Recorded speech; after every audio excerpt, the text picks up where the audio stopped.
O tema do meu trabalho de conclusão de curso é a questão da acessibilidade nas escolas da rede pública estadual, inclusão ou exclusão. Eu sou graduando Luciano Fortunato de Egídio, meu orientador, o professor especialista Pedro Antônio Martins de Souza. A questão da acessibilidade nas escolas da rede pública estadual, inclusão ou exclusão. O objetivo do trabalho é fazer uma abordagem acerca de como tem sido, na prática, a acessibilidade dos alunos nas escolas da rede pública estadual de ensino e a sua promoção quanto à inclusão ou exclusão. O referencial teórico, né, os principais, Mantuan 2006, Mazzotta 2003 e Sasaki 2002.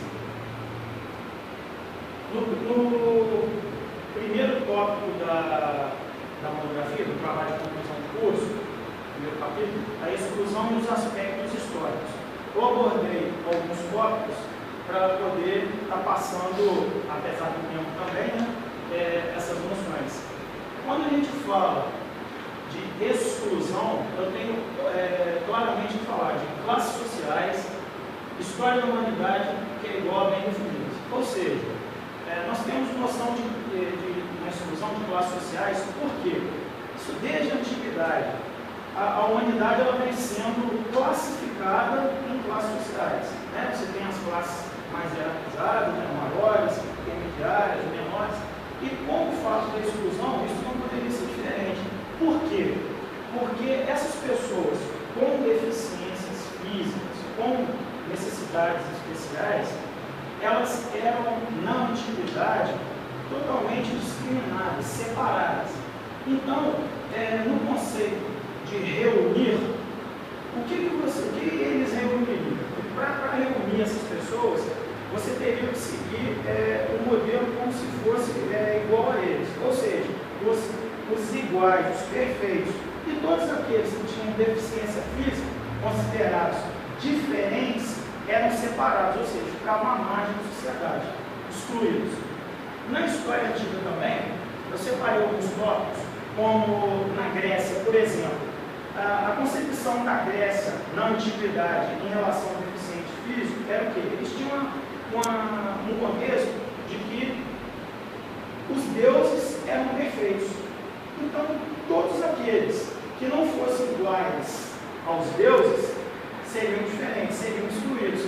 E na Grécia chegou ao ponto de que as pessoas com deficiência, eles eram totalmente banidos dos grupos sociais, banidos do convívio social. Eles eram abandonados em praças públicas, em outros locais e até mesmo mortos pelas famílias. Por quê? Porque eles não tinham aquela concepção de perfeição, eles não eram perfeitos. Já em Esparta, que era uma localidade próxima à Grécia, os espartanos pegavam os seus filhos diferentes, os deficientes, chegavam à beira de um abismo e lançavam eles nos rochedos. Eles eram mortos. Por quê? Porque eles não seguiam aquele padrão de perfeição também, como era aplicado pelos gregos. A própria Bíblia Sagrada, ali em Hebreus, no livro de Moisés, dizia que os mal constituídos também teriam que ser mortos. Ou seja, isso era advindo lá que aquela família que tinha um filho deficiente, eles recebiam um castigo, né, que Deus estava castigando, que ele era um amaldiçoado. Já na Idade Média, foi uma época em que o cristianismo estava assim, bem no topo do controle mundial, né, tinha uma influência muito grande, principalmente a Igreja Católica.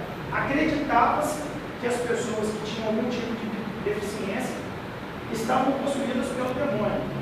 Dependendo do caso, alguma coisa, até mesmo do divino. Mas normalmente que essa pessoa sofria uma possessão demoníaca. Somente após a Revolução Francesa, no século XIX, é que começou a ser enxergado que essas pessoas que tinham algum tipo de deficiência queriam se enquadrar isso num conceito de saúde e até mesmo educacional. E essas pessoas com deficiência, elas, dentro do período da Revolução Francesa, elas eram internadas em hospícios ou até mesmo passavam a viver em conventos, ou seja, especial em algumas escolas para poder cuidar dessas crianças, tratar dessas crianças. Já as barreiras arquitetônicas, a Carta Magna de 1824, otorgada por Dom Pedro I, não garantia direito algum para as pessoas com deficiência. Ou seja, eles tinham o direito de não ter direito, eles estavam também totalmente à margem daquilo que o cidadão só foi conquistar com a Constituição Federal de 88, com o advento da CF de 88. Então, dentro da Constituição Federal de 88, ficou garantido, pelo menos na teoria, dentro da lei, todos esses direitos que o cidadão deficiente possui. Por quê? É o princípio da isonomia. Eu não posso classificar uma pessoa porque ela é simplesmente diferente, porque ela é deficiente. Não, ele é um cidadão comum como qualquer um de nós, como qualquer pessoa considerada, taxada de normal. A Declaração de Salamanca foi um marco nesse processo de inclusão. Por quê? De 7 a 10 de junho de 1994, 392 representantes de 90 países com 25 organizações governamentais definiram todo esse marco, todo esse conceito de inclusão, beneficiando não só o deficiente físico, como as pessoas que têm algum tipo de necessidade especial. Então, isso daí ficou bem objetivo, bastando cada país, cada governo participante desse marco, desse tratado, seguir aquilo ali na prática, não deixar somente dentro da lei. A Lei de Diretrizes e Bases da Educação Nacional 93.9496, no seu artigo 58, ela diz o seguinte: o conceito de educação especial, para os efeitos dessa lei, a modalidade da educação escolar oferecida preferencialmente na rede regular de ensino para educandos, ali está com o termo portadores de necessidades especiais, que a gente já quase não se usa mais, mas como estava na lei, foi transcrito dessa forma ainda. Ela diz, preferencialmente na rede regular de ensino. Por quê? Porque o aluno que tem algum tipo de deficiência, é garantido a ele ser matriculado numa escola regular. Ele não precisa obrigatoriamente partir, por exemplo, para uma PAI. Se a família quiser matricular numa escola regular, isso garante a sua matrícula na instituição de ensino. E nos artigos 59, inciso 1 e 2, assegura a esses alunos com necessidades educacionais especiais currículos, métodos, técnicas, recursos educativos, capacitação de professores especializados para a integração dos alunos com necessidades educacionais especiais nas classes comuns, que já foi falado também que essa capacitação prepara, ela qualifica o professor a lidar com determinados casos, como já é uma área em que o professor, às vezes, não sendo um profissional da área de saúde, não tem aquela formação, o Estado vai qualificar esse profissional para poder estar recebendo esse aluno e poder estar lidando com esse aluno dentro de uma classe regular. O decreto 5.296 de 2004, ele teve como precedente a lei 10.048 e a lei 10.098 de 2000. E uma parte muito importante desse decreto foi o quê? Ele tinha um prazo estabelecido de até 48 meses para todas as escolas se adequarem à acessibilidade, para poder estar recebendo um aluno com deficiência física e motora nas escolas. Infelizmente, conforme em anexo aí no trabalho de conclusão de curso, podemos observar que nem todas as escolas passaram por esse processo, fizeram esse processo, fizeram essas alterações, até porque não depende somente da escola. A escola depende das secretarias de Estado de Educação, que depende do governo do Estado, que possa estar liberando esses recursos, enviando para a escola poder estar se adequando. A preparação da escola do educador com uma das diversidades. Nós sabemos que as escolas hoje trabalham com aquilo dentro da possibilidade, muitas vezes fazendo até muito aquém dos recursos que ela recebe. Tanto a escola quanto o educador vai estar lidando com muita frequência com um tipo de deficiência, com esses alunos deficientes. Então a escola hoje, para receber um aluno deficiente, realmente vai se esbarrar em muitas barreiras. Por quê? A escola, por mais que a direção tenha boa vontade, os professores tenham boa vontade, tenham qualificação, nem sempre a escola vai estar preparada para estar recebendo esse aluno estruturalmente. As atividades coletivas e a adequação pelo educador, o que acontece? Às vezes o professor tem um aluno cadeirante na sua sala, ou um aluno que faz uso de muletas ou de tripé. Ele vai estar trabalhando com uma atividade com o seu aluno. Hoje eu vou trabalhar com futebol.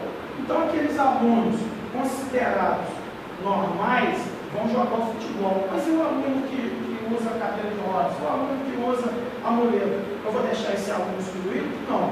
Aí cabe ao professor, dentro da sua metodologia, dentro do seu tipo de aula, ter um tipo de atividade para poder trabalhar com esse aluno e deixar ele excluído. As considerações finais: o descumprimento das normas previstas no Decreto 5.296, de 2 de dezembro de 2004. Como já foi dito anteriormente, esse descumprimento tem sido muito grande. Por quê? Porque a lei existe, a lei é bem clara, mas sem recurso financeiro fica difícil trabalhar. Então a lei já engloba recurso financeiro, um trabalho político voltado diretamente para empregar isso dentro das escolas, uma fiscalização que não acontece para poder cobrar dos órgãos competentes. A escola X não tem, não está acessível, aquela escola Y está faltando fazer uma rampa, está faltando fazer um banheiro para o deficiente. Não existe uma fiscalização que cobre isso. Apesar da lei ser muito clara, faltam esses pormenores. A missão solo do educador versus os fatores adversos da acessibilidade.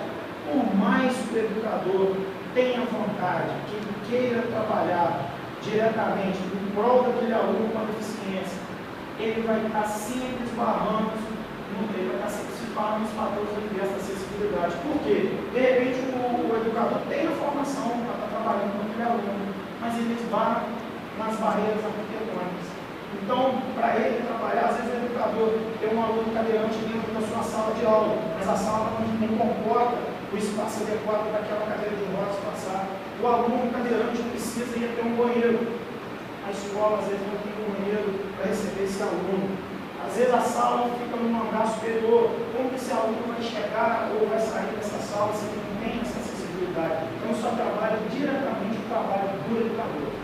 As escolas não adaptadas para receber o aluno com deficiência, conforme em anexo no trabalho de conclusão de curso, pode-se observar esses fatores.